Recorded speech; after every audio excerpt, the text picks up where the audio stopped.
بسم الله الرحمن الرحيم والحمد لله رب العالمين اللهم صل وسلم وبارك على نبينا وحبيبنا محمد وعلى آله وصحبه أجمعين وبعد.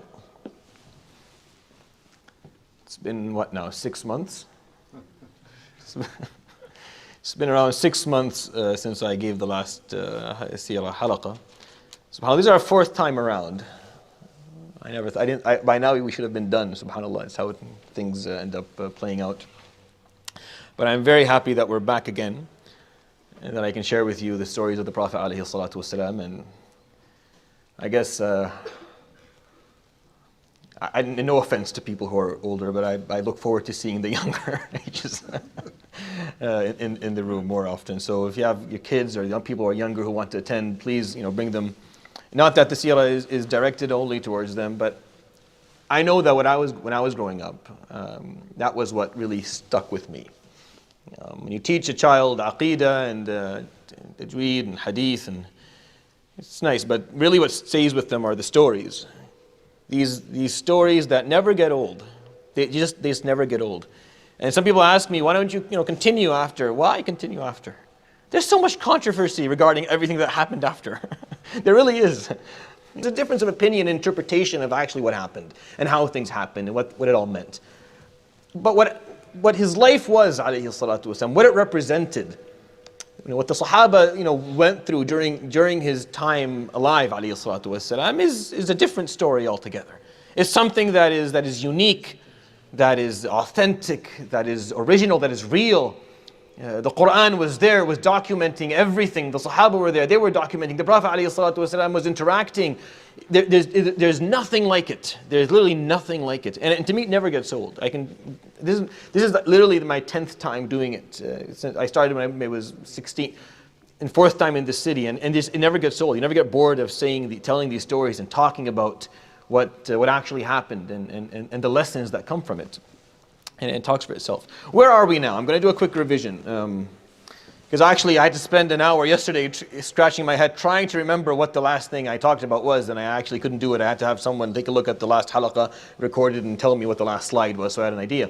So where we are right now, we're at the end of year 6, or middle of year 6, let's say, of the Prophet ﷺ's prophecy, not his hijrah. So this is prior to him going to Medina. The Prophet ﷺ Rasulullah became a messenger at the age of 40. We talked about the first 40 years of his life, ﷺ, and the importance of those 40 years and what they actually offered him in terms of personal preparation.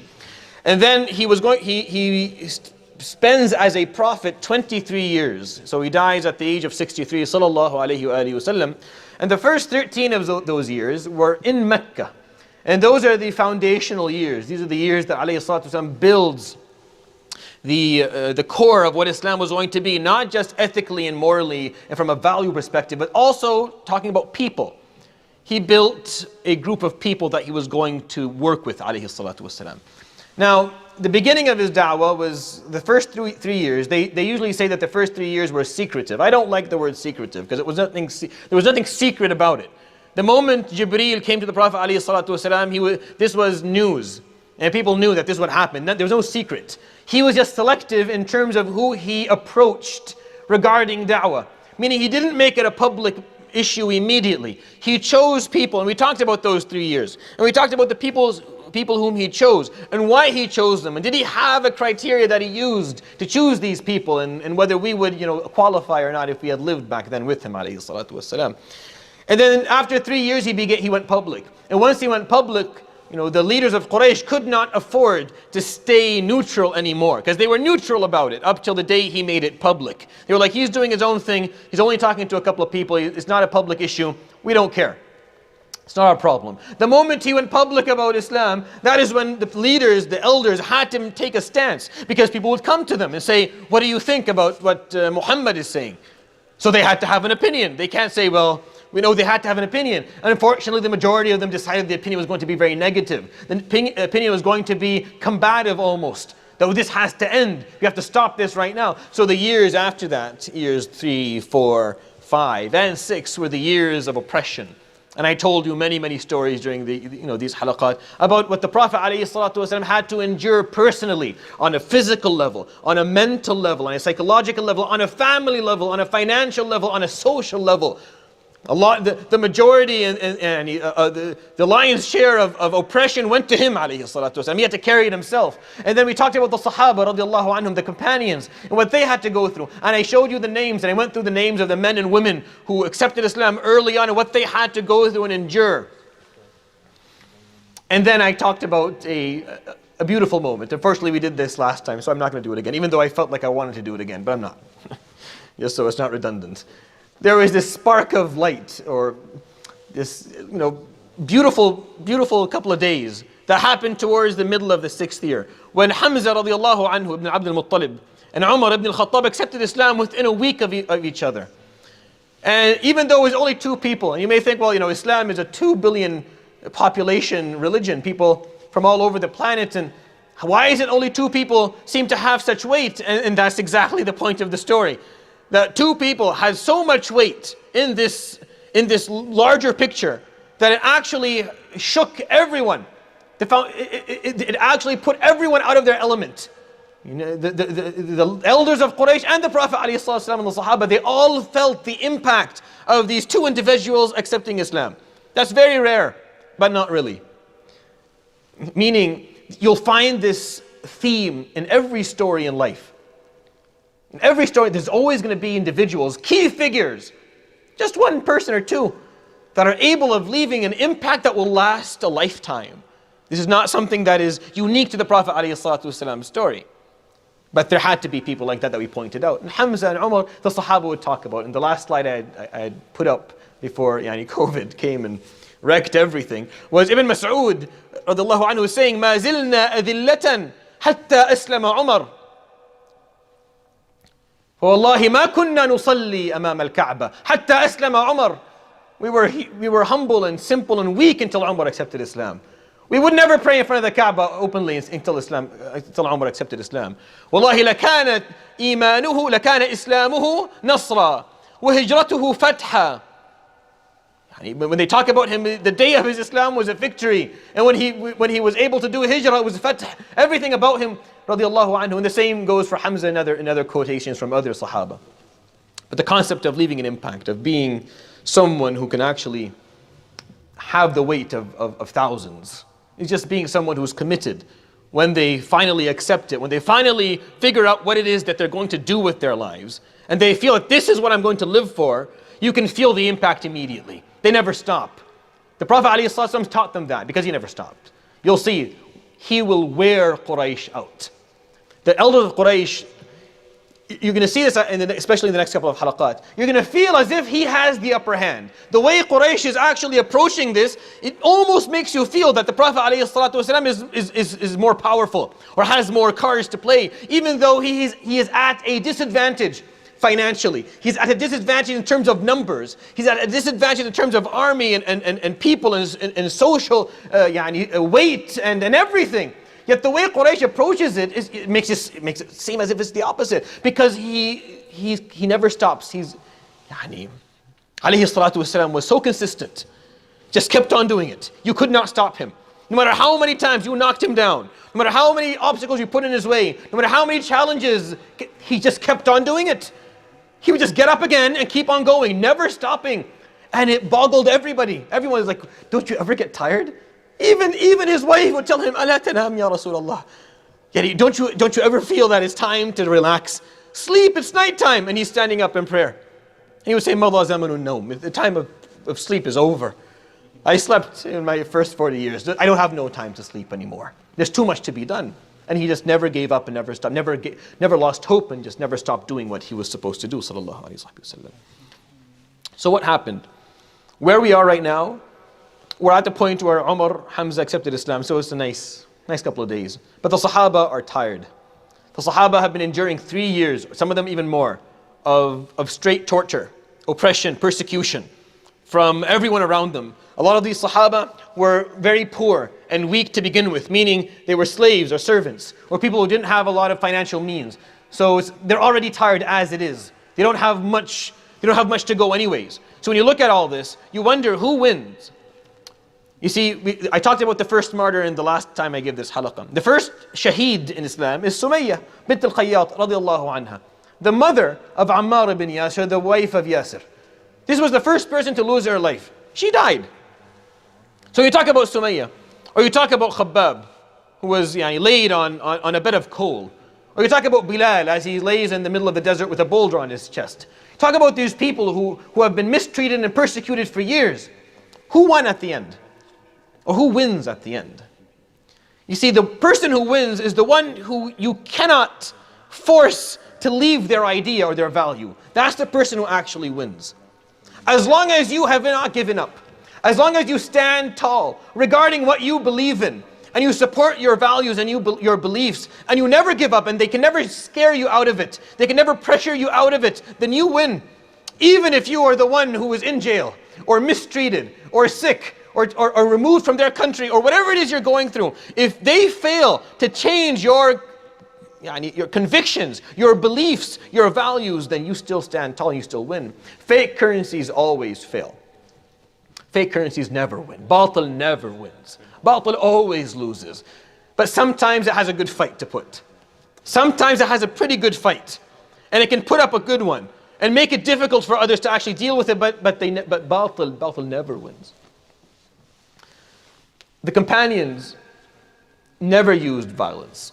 Just a few reminders before I move forward. They never used violence. At no point was Abu Jahl assassinated. No one went in vigilante masks and beat up Abu Lahab. None of this happened. There was actually zero violence from the Muslims' part. We don't talk about that enough. We really don't, because we don't understand our own heritage. There was no violence for 13 years in Mecca at all. Even though the only language that Quraysh was using in dealing with the Muslims, dealing with the Prophet ﷺ and those who followed him was violence. They continued to use violence all the time, but he didn't, ﷺ, neither did his followers. I always wondered in my mind, why didn't Ali take Zubayr, take Talha, and make a small gang, and wait for Abu Sufyan to come home at night one day, and just beat the living out of him? Why? It would have been a nice story to tell. I would have liked to tell you that story. But if I did tell you that story, there would be something wrong and something missing. And there would be a lack of consistency in what he was teaching, alayhi salatu wasalam. This faith is not built on violence. The means of Islam is not violence. We don't use that. That's not who we are. If you talk about the wars of Badr, that's not violence. It's not the same thing. Organized military combat is not violence. As weird as that may sound to you, but it's not. Because this is where two countries are facing off. Each country is trying to protect its people, protect its weak. When someone brings an army and moves towards another, you can't say we're non-violent. That means complete annihilation of a race or a culture or a group of people. Those who've done that in the past, that's what happened. But violence is when people who are living in the same city or in the same country start to mistreat one another. When there's no respect for the law of the land, which is what the Prophet ﷺ taught. They never used violence. Very important point. The overall morale is low. The Sahaba are feeling down. You can understand that. It's not difficult. They weren't, I'm uplifted when I tell you these stories, but they weren't when they were living it. When they lived these stories, year number 6, if we were to go back in time, they weren't happy. And of course they weren't going to be happy. The number of Muslims was very low. Most of the Muslims were being persecuted and mistreated. The Prophet ﷺ himself was under a huge amount of pressure. So the morale was low. People felt that this is not working. It's been 6 years. It's been 6 years and we still don't have anything to show for it. We haven't been able to make, if this is haqq, they're wondering if this is haqq, well, why can't we make any progress? Why after 6 years we're still almost exactly where we were at the beginning? So the morale was low. So the Prophet ﷺ, he came up with an idea. And this shows the importance within Islam, the importance of mentorship and togetherness and working as groups, the spirit of the group. The Prophet ﷺ spoke to a young man by the name of Al-Arqam, Ibn Abi Al-Arqam. Al-Arqam is a very interesting, he's an interesting figure. This young man, he's going to, and his name will be always remembered by the house that he had. He had a house in Mecca. And he was part of a small tribe called Banu Asad. They're a part of Quraysh. And his house was kind of hidden in a way where it wasn't on the route of others, so it was nicely placed behind trees and behind a barn. So the Prophet ﷺ said, we need a place where we can teach. I need a place where I can come sit with all of you and teach and speak and educate and listen, so that we can discuss, so we can grow as a group, because during the day we're all doing our thing, and most Muslims at that time didn't have the ability to come together in large groups publicly. It was dangerous. That meant there was always a chance of them being mistreated or killed even. So Al-Arqam said, I have a house. You can use my place. Puts him at risk, but that's what he did. If you go to in the Seerah, you find very little things about Al-Arqam. Very quiet guy. Wasn't one of those loud people, running their mouths. No, Al-Arqam was quiet. But he offered what he had. Not everyone has to sit on a chair like this and start, babbling away about anything. Not everyone has to do that. That's not everyone's job. As a Muslim, just because I do this doesn't make me better than any Muslim. Doesn't make my role more important than any other Muslim's roles at all. We all do our part. Individually and in groups, with whatever skills that Allah subhanahu wa ta'ala has given us. Just because someone's face is more apparent doesn't mean that their role is more important. That's important. It's something we have to talk about. Because Al-Arqam, he wasn't a great warrior. He wasn't a leader of Quraysh. He wasn't a famous individual, but he had a house and he offered what he had. He offered everything that he had, radiyallahu anhu. Which means he did his part. He played his part, he did his job. Which means he will be rewarded in full yawm al-qiyamah. Maybe others who you know more, who didn't do everything that they could, aren't going to get the same amount of reward. It's important that you remember all that. He offered his house, by the way, in Mecca. And he performed hijrah with the Prophet ﷺ. And he was there for Badr, Uhud, Al-Khandaq, Hunayn, and Tabuk. He was out there, and he lived throughout Abu Bakr's khilafah, and he was with Abu Bakr for the whole time, and he stood by Umar for his khilafah, and he stood by Uthman, and he stood by Ali, and he died during the khilafah of Muawiyah. radiyallahu anhu. He lived well into his late 90s, Al-Arqam. But you don't hear much about him, because he's not that type of guy. Doesn't talk much. He's not a public speaker. He's flashy, but it doesn't mean much in comparison to someone who did everything he could with what he had. He offered his house. The Prophet ﷺ would later, once they went to Medina, with the money of the Muslims, he would buy a home. Because Al-Arqam, by the way, when he went to Medina, he had nowhere to live. He left with nothing. So he was living in the masjid for a while. So the Prophet ﷺ used the Muslims' money, gathered money, and he bought a home. And he said, that's yours. وَفَاءً لِدَارِكَ فِي مَكَّةِ. Out of appreciation of what you offered back in Mecca. You offered your home. The least we can do for you is offer you a place to live. Radiallahu anhu Allah. So he offered the house. There's an ayah up there before I move forward. Just as a reminder, Batil today is very influential.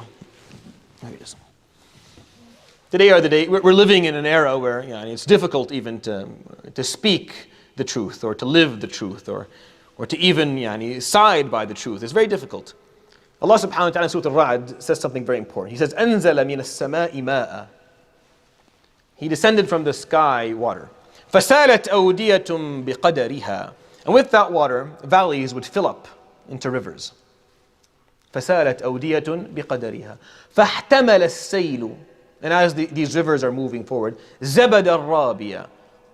This river is moving forward, and with it on the surface is all this, for the lack of a better word, this gunk. It's just this. I used to work. We used to have a piece of land, so we would irrigate, and then you could always see the water moving from one tree to the other. And on the surface of the water are these dead leaves and this white stuff. I don't even know what it is, but it's just gunk. It looks ugly on top. It seems to be on top. It seems to be the thing that's apparent to your eyes. You almost think that's what's happening, but that's not really what's happening. You see, what's happening is what's going on under.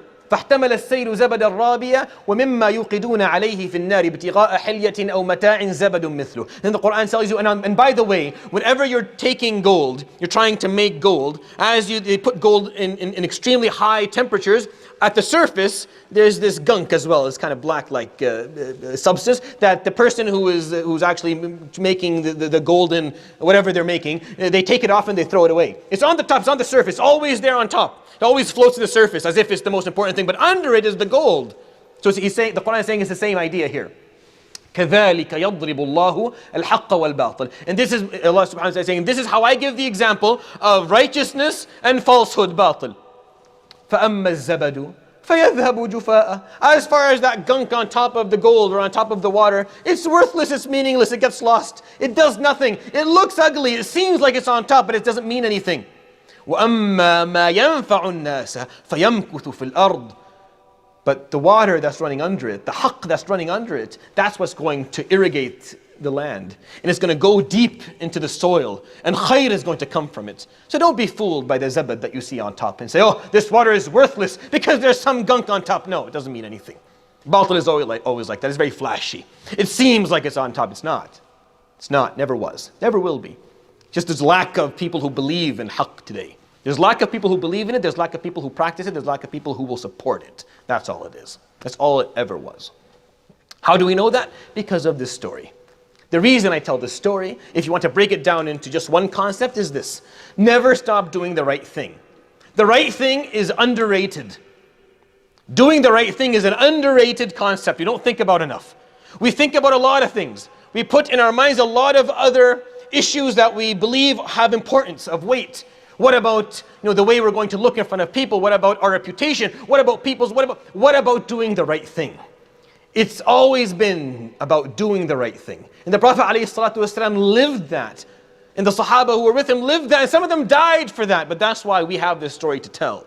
It's because of that concept. They would sit in Dar al-Arqam. It was a training and educational course. And throughout the seerah, every couple of halaqat, I will take a couple of minutes and show you examples of the surahs the Prophet ﷺ would teach.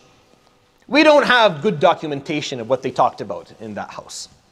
One of the things I've always asked Allah subhanahu wa ta'ala to reveal is I would have loved to be there just for an hour.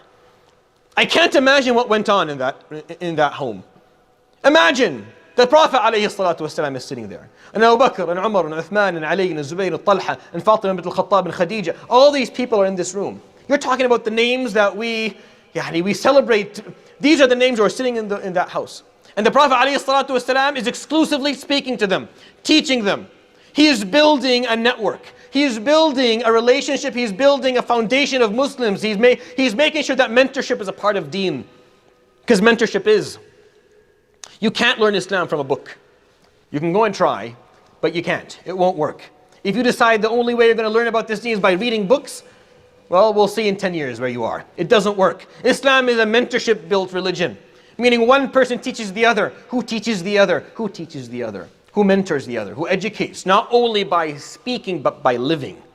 The Prophet ﷺ was there every day with them.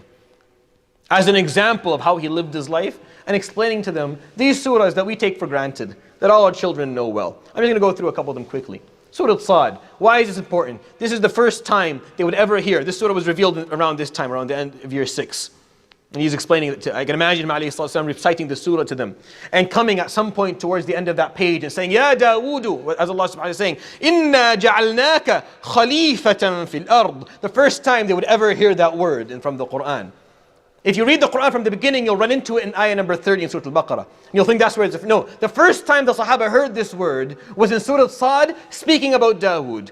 Dawood is a very important figure because Dawood is a multifunctional human being. Dawood was a king, he was a judge, he was a prophet, he was a poet, he was a scientist, he was an artist, radiallahu anhu, who did everything. He was a father and a husband and a brother. He fulfilled most roles that we can barely get one or two in our life. He fulfilled many of these roles. And there's a lot of misconception about him from other faiths. If you study Judaism or Christianity, they have misconceptions. The surah fixed those misconceptions at the beginning. And at the end said, Ya Dawood, O Dawood, inna ja'alnaka khalifa. Khalifa, a successor, a steward, someone who would take care of something or take the responsibility of something in the name of someone else. That's what khilafa means. That's what a khalifa means. If I leave, then I leave a khalifa behind me. Why? Someone who will run things, who will take responsibility of something in my name. So he's my khalifa. The Prophet ﷺ ran the affairs of the ummah. When he passed away, he needed someone who was going to be his khalifa. Someone who would do the same in his name. And Allah subhanahu wa ta'ala put on the planet a khalifa. Someone who would do his work subhanahu wa ta'ala in his name. Because Allah subhanahu wa ta'ala, the mighty hand of God won't intervene every time something goes wrong, as much as we would like to think that would be the case. But Allah subhanahu wa ta'ala, that's not how He created the world. That's not how He created this universe. Not every time something goes wrong, some divine intervention is going to occur. And Allah subhanahu wa ta'ala is going to come and change the laws of the universe so that you and I get some relief. No. We are the means that Allah subhanahu wa ta'ala will use to intervene. You are. Someone's poor and needs money. How is Allah subhanahu wa ta'ala give him rizq? When we were kids, I don't know if you used to watch cartoons as much as I did, but when babies, they would show you a pelican with carrying a piece of cloth and a baby in it, and that's how people got babies. And as a kid, I thought that's how it worked, for a while at least. And it makes you think that if you're poor, Allah's going to give you rizq by dropping a sack of money into your home. No, someone's going to come by and give you a job or offer you something. So it's going to be through a person. So you're going to be that mean of Allah subhanahu wa ta'ala's intervention, which is our job, which is the whole point of this. Which is, if you understand that, you understand what Islam actually means. So He's told here, إِنَّا جَعَلْنَاكَ, we made you a khalifa fil ard. فَحْكُمْ بَيْنَ النَّاسِ بِالْحَقِّ وَلَا تَتَّبِعِ الْهَوَى. So may you speak and judge with righteousness, and may you not follow il-hawa, which are whims and desires. May you stay on the righteous path. It was the first time they heard the word. Understanding that this is the job. This is the description of what you're here to do. Another example, Surah Al-Asr, which talks about mentorship. Everyone is going to be in loss, except those who tawasaw bil-haqqi, tawasaw bil-sabr. Except those who are capable of listening to one another and advising one another. We're not going to make any progress in life if we don't have the ability to offer advice sincerely and take advice sincerely. It's a two-way road. If you're someone who only offers it, then you're not doing this. I give a lot of advice. If you give a lot of advice, great. You take advice. I mean, you listen to what people have to say. Are you interested in the narrative of others? A father who only gives commands, that's not advice. This is not what this means. Tawasaw is a two-way road. You have to be both listening and offering at the same time. And that's the only way for us to actually move forward. These are concepts the Sahaba are learning. This is the way life is going to be. Surah Al-Ma'un, the concept of what it means to be a good person. رأيت الذي يكذب بالدين فذلك الذي يدع اليتيم ولا يحض على طعام المسكين. The Quran says the one who doesn't believe in religion is the one who will mistreat a yatim. It will not help someone who is poor. But you're like, well, not every disbeliever does that. But that's what the Quran looks like it as. The Quran says that both. So someone who does one and not the other isn't someone who's an enemy of religion. فَوَيْلٌ لِلْمُصَلِّينَ. So give warning of punishment to those who pray. What are you talking about? وَيْلٌ لِلْمُصَلِّينَ. Wailu should be for those who are, no, for Musallin. Which ones, Ya Rab? All of them? No. الَّذِينَ هُمْ عَنْ صَلَاتِهِمْ سَاهُونَ الَّذِينَ هُمْ يُرَاءُونَ. Those who don't do it properly, don't do it for the right reasons. وَيَمْنَعُونَ الْمَاعُونَ. So the withhold aid. Those who withhold aid. You're praying, yes. Do you withhold aid? Meaning, do you have the ability to help someone and you don't? That's what withhold aid means. Very simple. Ma'un, aun, just help. Someone needs help. Do you have the ability to help? I do. Did you withhold your aid? Yes. Then maybe read that surah again. Just for your own safety. Read it again. Because that's what He's saying, subhanahu wa ta'ala. Waylul lahum. They're going to be punished. That's what it means. You withhold aid. That's what the surah is called, al-ma'un. If you took out that last ayah, things would have been much easier. Take out that last ayah. Oh, easy surah. Just pray right and you're good. Just pray right and everything is fine. Just don't do mura'a, meaning don't show off in your prayer and don't miss it and you are fine. But then these 3 words at the end, wallah, they make it so much more difficult. Suddenly, وَيَمْنَعُونَ الْمَاعُونَ is put there. What do you mean withhold aid? I always withhold aid. I can always be more helpful, but I don't. Well, then read it again. These are concepts and values they were being taught. I can only imagine the Prophet ﷺ explaining these things to them. For example, Surah Hud talks about reform. Look at the last part on the right there. What does Shu'aib say? He says, "In uridu illa al-islaha mastata'at." This whole surah talks about the prophets who came, who brought reform to their people, who tried to fix the problems, who tried to remove all the negative practices that existed within their times and in their places. And they were fought off, and some of them were killed, and some of them were removed. And Shu'aib, at the end of this huge surah, very long one, he says, "In urid, all I want, illa al-islah, is just to bring reform." is to make things better. مَا اسْتَطَعْتُ, to the best of my ability. Within the limitations of my ability. Because not everyone can do everything, right? Okay. And these are the lessons that we talked about. Now, I've always asked this question, yani just around this time, before we move into the second phase of the Prophet ﷺ and Quraysh's standoff, because there are different phases. They went through a couple of different phases. This is an important one to me. When I tell these stories, a lot of these stories are physical, meaning I tell you a story about some of the Sahaba, and the story is a physical one, meaning a lady or a man, a Muslim lady or a man, who endured physical harm, right? And some of these stories are brutal, and there's a lot of blood in it, and death, and it's difficult to talk about, but that's what happened. They had to endure that. That was their trial. The Sahaba's trial, that was their trial. They had to go there. They had to endure physical difficulties. Now the question I have is, what is our trial? Because it's definitely not that. Or at least for most of it, it isn't. At least for the people who are listening to me right now. It's not physical harm. It's not physical persecution and oppression that you have to endure. So if that's not the case, then what is it that we do endure? What is our role in history? Where do we come? Do we have a role? Or are we just extra time in a game that's already over? Are we a waste of existence and waste of breath? Or do we actually play a role in history? And if we do, what is it? Because it's not physical. So when I tell you these stories, you're wondering, well, where does this all work? Because this, obviously the Sahaba had to actually suffer from all that. But we're not suffering from all this. What do we suffer from? That's a question that I grew up asking myself. And it's the same question I think every Muslim should ask themselves. What is my role? What do I have to endure? Their generation offered physical and mental perseverance. What type of perseverance does our generation offer? And what is it that we're supposed to do? Where is our role? This is I'll tell you what I think. I think it's knowledge. I really think it's knowledge. I think it's raising awareness. I think it's education. I think we have means today to know almost everything that we want and need to know. Like never before in history.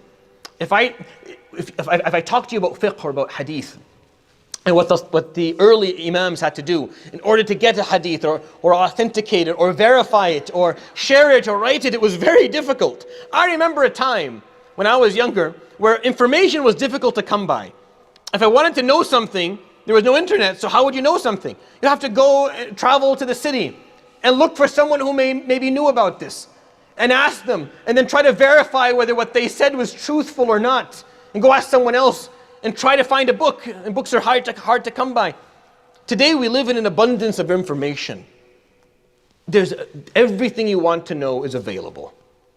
Almost the entirety of the human experience of knowledge is right.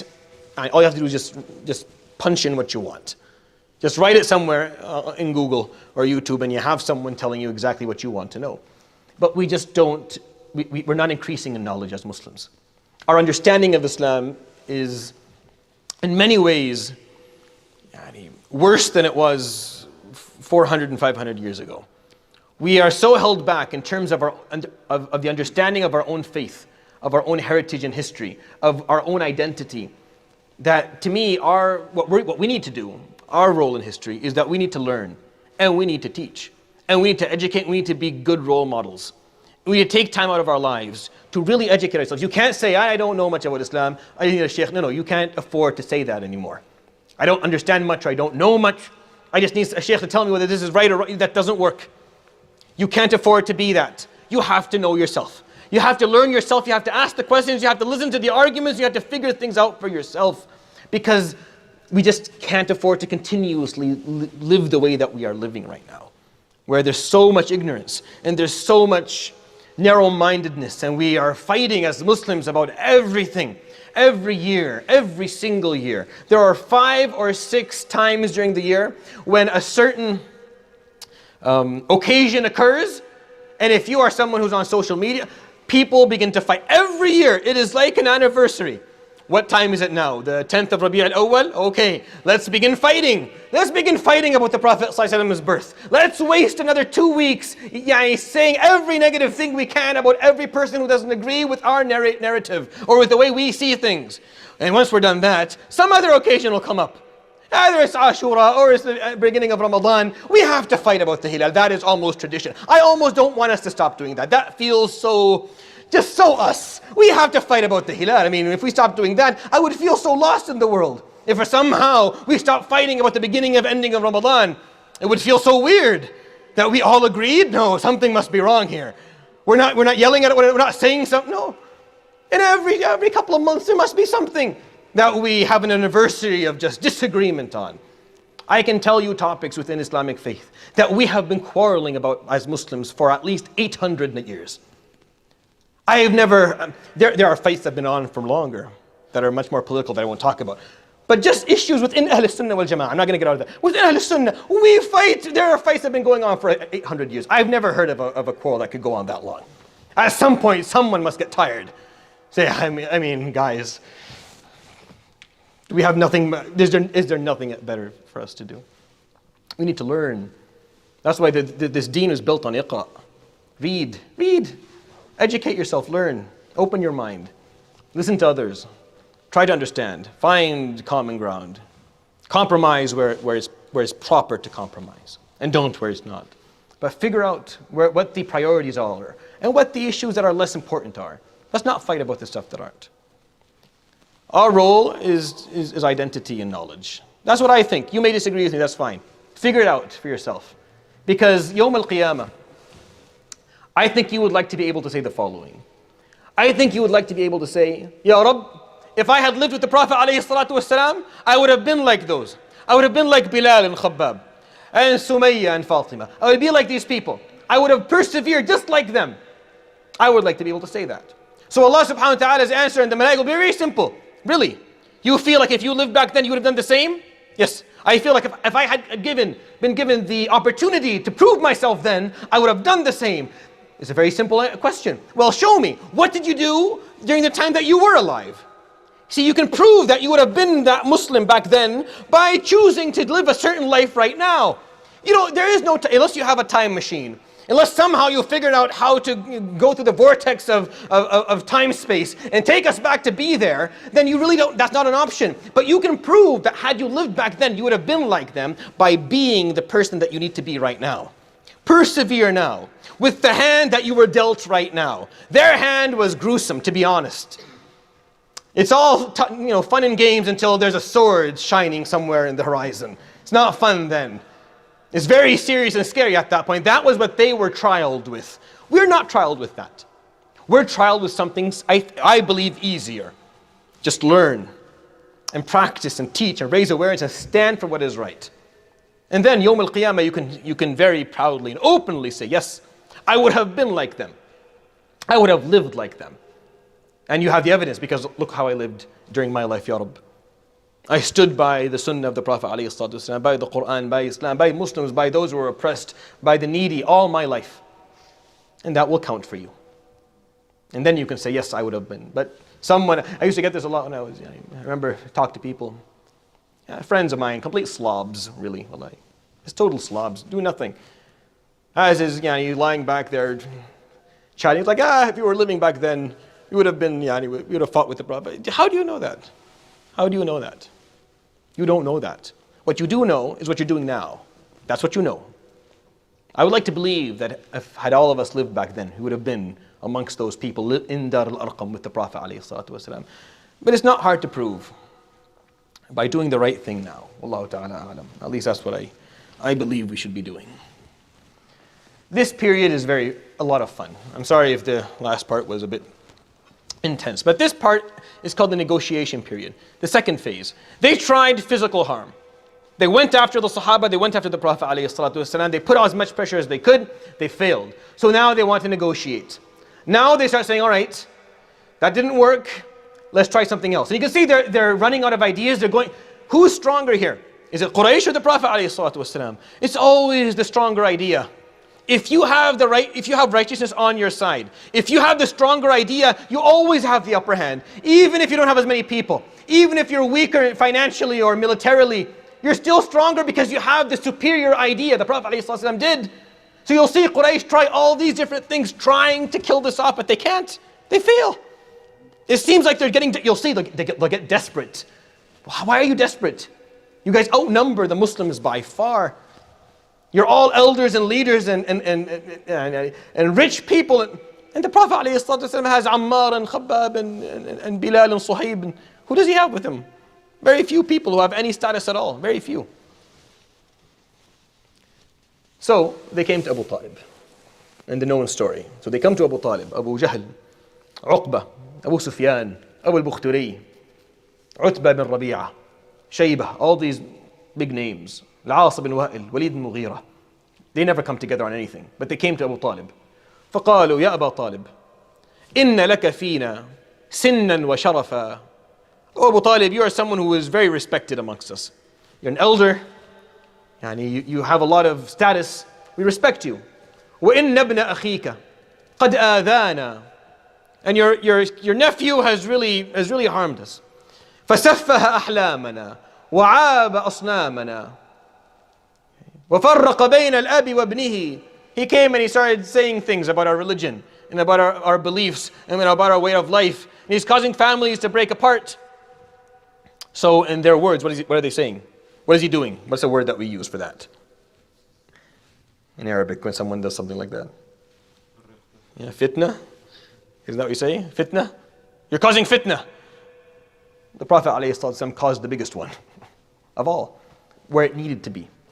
Where it needed to be caused.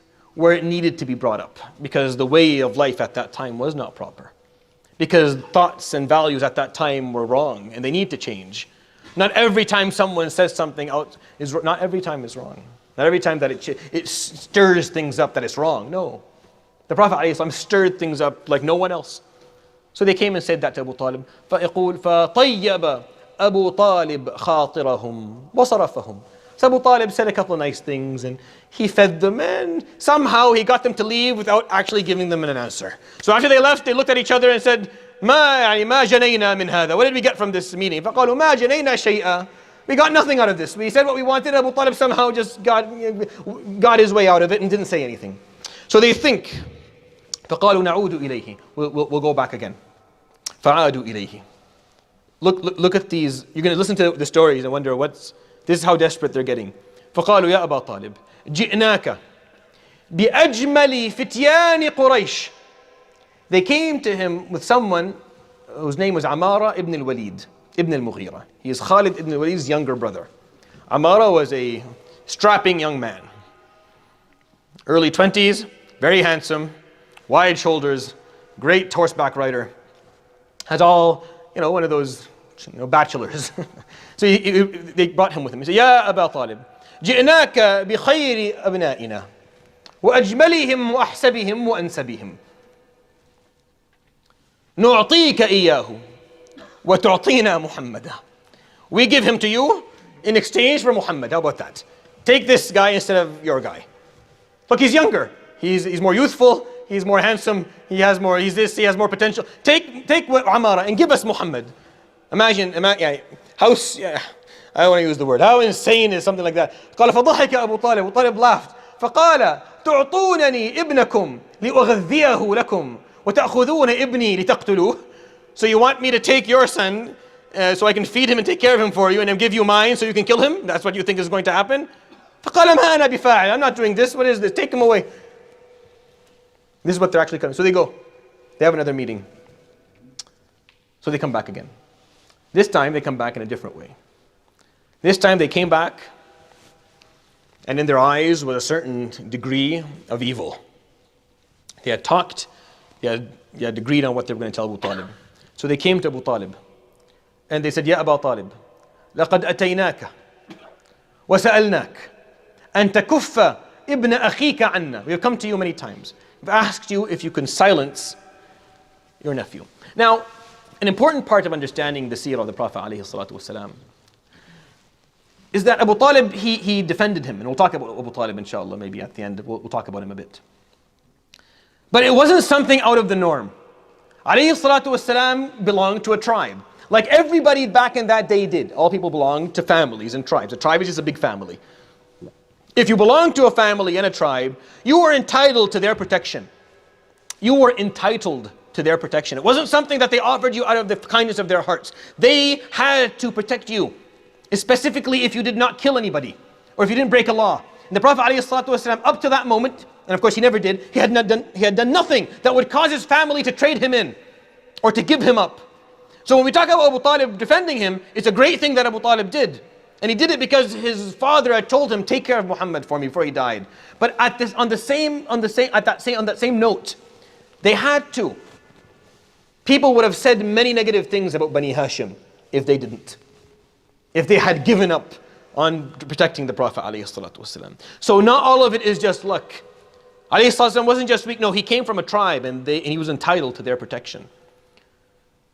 So they come to Abu Talib and say, we've come to you many times asking you to stop this, and it hasn't worked. وَلَقَدْ أَتَانَ ابْنُ أَخِيكَ بِمَا فَرَّقَ بَيْنَ الْأَبِ وَابْنِهِ عَابَ آلِهَتَنَا وَسَفَّهَ دِينَنَا. He's come to us and he has cursed out our religion, he has ruined our family ties. وَإِنَّا وَاللَّهِ نَقُولُ لَكَ إِمَّا أَن تَكُفَّهُ عَنَّا وَإِمَّا أَن نَتَقَاتَلَ نَحْنُ وَإِيَّاكُمْ حَتَّى يَفْنَى أَحَدُنَا. What this meant? They said, look, either you stop him, he's your nephew, so you have control, you need to stop what he's doing, or else we will fight until one of our tribes is completely annihilated. Until so Quraysh will fight Bani Hashim until one of the two parties, no one's left. Until no one's left. So Abu Talib came to respond. He wanted to say something. So they got up and they left. فَاهْتَزَّ Abu Talib. And Abu Talib was shook by that. They disrespected him. It was disrespect. They came and spoke to him. They threatened him in his home. And then before he could respond, they left. So Abu Talib felt shook. He felt disrespected for the first time. He felt weak for a moment. So he called on Aqil, his son. He said, Ya Aqil, idhab, fanadi li Muhammada. Go call Muhammad for me. He'd been protecting him now for what? For 6 years? Almost 6 years. A bit around almost exactly 6 years. So he calls the Prophet ﷺ. The Prophet ﷺ knows what's going on. He's not naive to this, so he knows what's coming. So he comes and he sits with his uncle. So his uncle says, Ya ibn akhi, لقد جئت قومك بأمر لم يجئ به أحد غيرك. You've come to your people with something no one else has done. وقد حصل ما تدري من أمر قريش. And you know what's going on in Quraysh. فيا ابن أخي لا تحملني ما لا أطيق فإني رجل مسن. I'm an old man. Don't overwhelm me, overburden me with more than I can carry. فإن رأيت أن تكف عما أنت فيه. So if you think maybe you can cut down a little bit of what you're doing. Now in the books of Seerah, his answer alayhi salatu wasalam, I'll tell you what his answer is. And then I'll tell you the authentic hadith that actually exists, just so you know the difference. But you know the answer, you know what he says at that point alayhi salatu wasalam. I almost see people pointing it out to me. In the known story, he says, "Ya am law wada'u ash-shamsa an yamini wal qamara fi shiba." There's no authenticity to that narration, but I still believe, it's okay to narrate. What actually exists in the books of hadith that have authenticity is what he said up there. قال والله يا عم ما أنا بأقدر على ذلك منكم أن تشتعلوا من الشمس بشعلة. Said, I can't stop doing this just as much as you can't light a candle from the sun.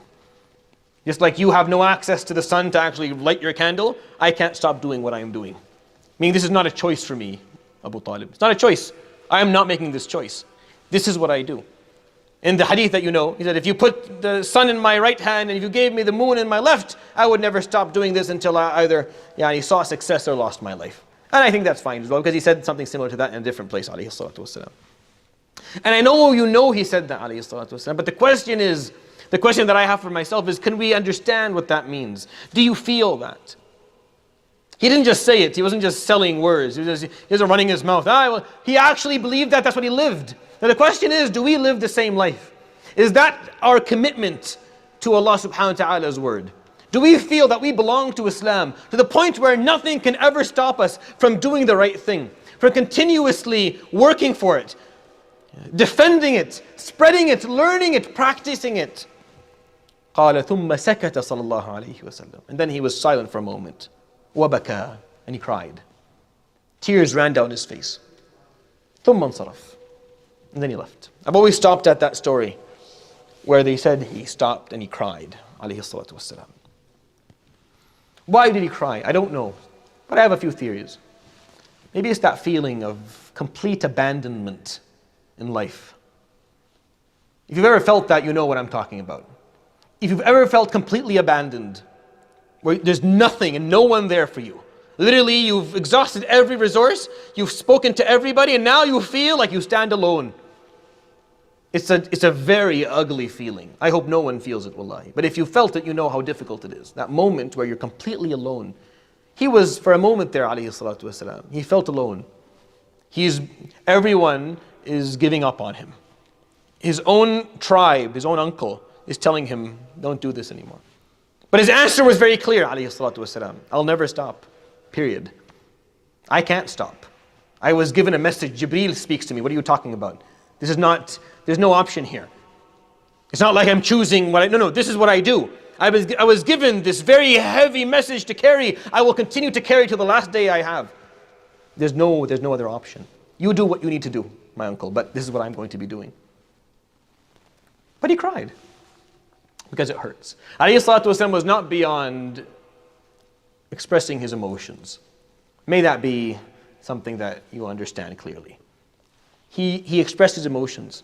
Expressing emotion does not mean that you're weak. Does not mean that you've given up. I'll give you an example. There's a man by the name of Fudayl ibn Iyad. Al-Fudayl كان عابد الحرمين. He was called the worshipper of the two haram. He would go 6 months in Mecca where he would pray and teach, and then go 6 months in Medina. Very, very pious, very, very knowledgeable man. Wrote a lot of books that actually still exist today. So this man, he was a teacher. He never smiled, ever. He was an extremely serious teacher. One of those, just very to the point, never joked around. يقولون فما رأيناه يبتسم قط. We never saw him smile in our lives. حتى أتاه يوما خبر وفاة ابنه. So one day he was sitting there, and someone came and told him, your son in Iraq died. فقال إن لله وإنا إليه راجعون. Then he smiled. He smiled. فجاءه أحد طلابه. One of his students came to him. فقال يا فضيل 20 عاما ما ابتسمت ثم يموت ابنك فتبتسم. 20 years I've known you. You've never smiled in a public space. And then you hear your son dies and you smile. فقال خفت أن يظن الناس أني ساخط على قضاء ربي. Said I got scared that maybe if I don't, people will think I'm objecting to the choices of Allah subhanahu wa ta'ala, the qada of Allah subhanahu wa ta'ala, the predestiny of Allah, of losing my son. No one, losing a child is probably the worst and most difficult thing a person can go through. But is that the sunnah of the Prophet alayhi salatu wasalam? The ulama said no. The ulama said that Al-Fudayl reacted because he had some maybe emotional insecurities. But he did what he thought was right at that moment. But the Prophet ﷺ wasn't like that. The Prophet ﷺ, his son Ibrahim died, and he sobbed. He sobbed to the point where Ibn Mas'ud said, حَتَّى أَنْتَ يَا رَسُولَ اللَّهِ. The whole Medina is crying, and you too, يا رسول الله. قال إن القلب لا يخشع وإن العين لا تدمع ولا نقول إلا ما يرضي ربنا وإن على فراقك يا إبراهيم ولمحزونون. He said, yes, the heart can go in a moment of emotion, and the eyes can carry tears, we can cry, but we only say that which pleases our Lord. And I'm very sad that my son died. So he would cry, he would sob, it's fine. Expressing your emotions is fine. He did all the time, alayhi salatu wasalam. He had a very quick tear, it didn't bother him. Didn't belittle his manhood, alayhi salatu wasalam. Didn't make him less of a brave person. Because what he said was always what pleased Allah. And what he did was always the right thing. And at that moment when his uncle told him, I need you to cut down a bit, and he felt abandoned, he cried because it hurt. Because he felt alone. But that didn't mean that he was objecting to Allah. It didn't mean that he wasn't going to continue doing what he did. So he went home. And then somehow, we don't know actually the details of why, Abu Talib sat and thought for a while. He said, Ya Aqil, ta'al. Come here, Aqil. Idhab fanadi li Muhammad. Go call Muhammad back again. So Aqil goes and calls the Prophet ﷺ. So he comes back. فقال يا محمد امضي لأمرك وقل ما شئت فوالله لا أتركك ما حييت. And then he said some poetry. يعني, I don't memorize poetry very well. He said a couple of verses of poetry to the Prophet ﷺ, telling him, do what you need to do, basically. Say what you want to say. I will stand by you till the day I die. فابتسم النبي عليه الصلاة والسلام. He smiled. Alhamdulillah. Something good came of this. But the negotiations were far. What time is it? Okay, so what time did we start? 8 what? 8:30? Okay, good. It's a good place to stop then. So, I like this. It's a good place to stop because the story I can start with next time is a lot of fun. The period I'll be talking to you about is the period of negotiations. They tried with Abu Talib, it didn't work out. I mean, they negotiated with Abu Talib, they didn't get anywhere. He's going to continue to protect the Prophet ﷺ. So now they're going to move to negotiating with the Prophet ﷺ himself. And you're going to see how bankrupt they are. How they run out of ideas so quickly. And how the Prophet ﷺ seems, he and the Muslims, that they have the upper hand in these negotiations. And we will learn many lessons from that. And next time I'll tell you the story of Utbah ibn Rabi'ah. Because the people, the elders, the 7 great elders of Mecca will have a very secret meeting in Dar al-Nadwa. And they will choose the most elder man in Quraysh, which his name is Abu al-Walid Utbah ibn Rabi'ah.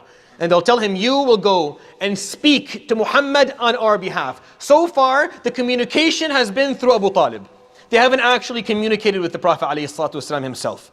They're just sending messages from different venues, but they haven't actually spoken to him. So now they said, we're going to speak to the Prophet ﷺ himself. So they're going to send Utbah with a complete package. They have a number of ideas that they're going to offer and speak about with the Prophet ﷺ. I will tell you about that story inshaAllah next week. It will also be bi'idhnillah ta'ala after Isha. Subhanakallahumma wa bihamdik ashhadu an la ilaha illa ant astaghfiruka wa atubu ilayk wa sallallahu ala sayyidina Muhammadin wa ala alihi wa sahbihi ajma'in.